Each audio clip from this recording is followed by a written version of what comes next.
The first time my father asked, "Can everyone come for dinner on Friday?" Our family group chat went quiet. Not because anyone was upset, because everyone was checking calendars. I have a late meeting. I'll still be at the office. The kids have football practice. I already promised someone I'd help at church. I can come if we make it next week. I stared at the messages on my phone and realized something that should have been possible. All of us lived within 30 minutes of my parents' house. Yet finding one evening to eat together felt harder than planning a wedding. My name is Jessica, and I used to think our family would always have dinner together. I didn't know traditions could disappear without anyone deciding to end them. Growing up, dinner wasn't optional. No matter what happened during the day, by 7 o'clock, everyone was expected at the table. My mother would call from the kitchen, "Wash your hands, food is ready." If my younger brother tried to sneak away to watch television, my father would smile and say, "The TV will still be there after dinner." Right now, we're here, dot. Phones stayed off the table. There weren't many phones back then anyway. Instead, there were stories. Dad talked about work. Mom complained about customers who wanted discounts she couldn't afford to give. My brother told us about football. I talked about school. Sometimes more than everyone wanted to hear. If someone had done something wrong, it usually came out over dinner. If someone had good news, we celebrated together. If there had been an argument earlier in the day, it rarely survived the evening meal. Looking back, that dining table knew our family better than anyone else. Then Dad got promoted. We celebrated the news with his favorite meal. "I'll be working longer hours for a while," he told us, "just until everything settles down." Mom squeezed his hand. "It'll be worth it." We all believed that. At first, we waited for him before eating. Sometimes dinner moved from 7 to 8, then to 9. One night, Mom looked at the clock and sighed. The food will spoil if we keep waiting, so we ate without him. When he finally came home, she'd warm his food while the rest of us finished homework or got ready for beds. "It won't be like this forever," Dad would say. Nobody argued. A few months later, my mother's business became busier. She started getting home later too. Then my brother began extra lessons after school. I joined a debate club that met in the evenings.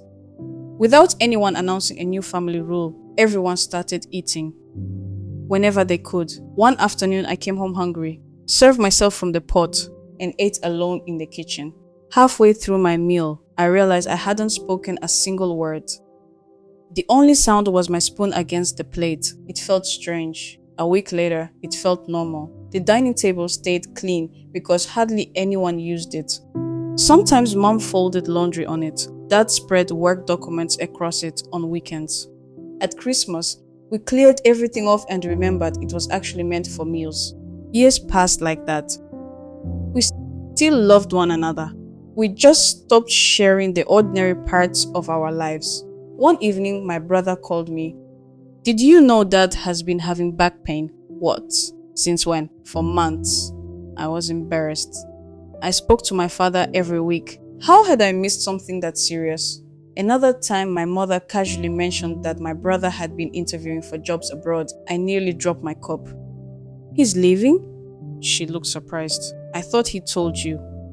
He hadn't. Or maybe he'd planned to. We just hadn't found time for a proper conversation. Instead, we'd been exchanging quick messages. "How are you?" "Fine." "Everything okay?" "Yes." "Talk later." Those 3 words became the soundtrack of our family. Talk later kept moving. Dad eventually retired. For the first few weeks, he seemed happy. He fixed little things around the house. He planted vegetables in the backyard. Then one Sunday afternoon after church, he cleared his throat. "I've been thinking," he said. "Why don't we start having dinner together again, like we used to?" His smile carried so much hope that none of us had the heart to say no. "I'd love that," I said. "So would I," my brother replied. Mom nodded. "Let's choose a Friday." We opened our calendars. The first Friday didn't work, neither did the second. The third clashed with someone's business trip. The fourth was a school event for my niece. Dad laughed softly. So we're all busier now than when I was working. Nobody answered. For the first time, I noticed how disappointed he looked. Not angry, just surprised.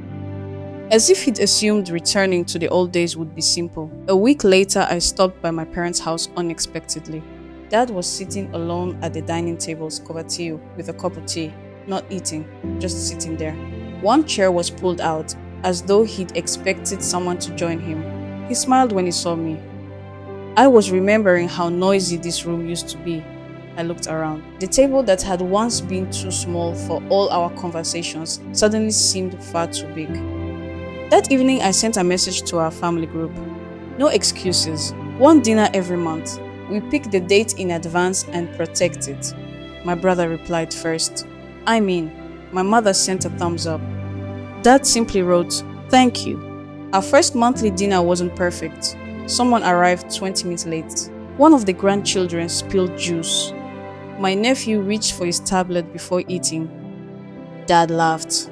Not at this table. We all laughed because we'd heard those words before. The rice was slightly overcooked because Mom kept leaving the kitchen to laugh at something Dad was saying. Halfway through the meal, my father looked around the table. Nobody was in a hurry. Nobody was checking the time. He smiled. The same smile I remembered from childhood. "I've missed this," he said quietly. "So have we," I answered. "Now we still don't eat together every day. Life is different. It probably always will be.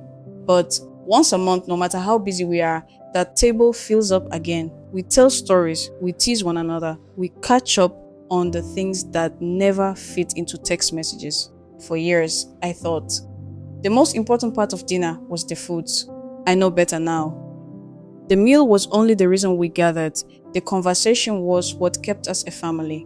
I've learned that families rarely drift apart because they stop loving one another. More often, they slowly lose the ordinary moments that kept love close enough to be seen. And sometimes, all it takes to begin finding one another again is pulling out a chair and waiting for everyone else to sit down.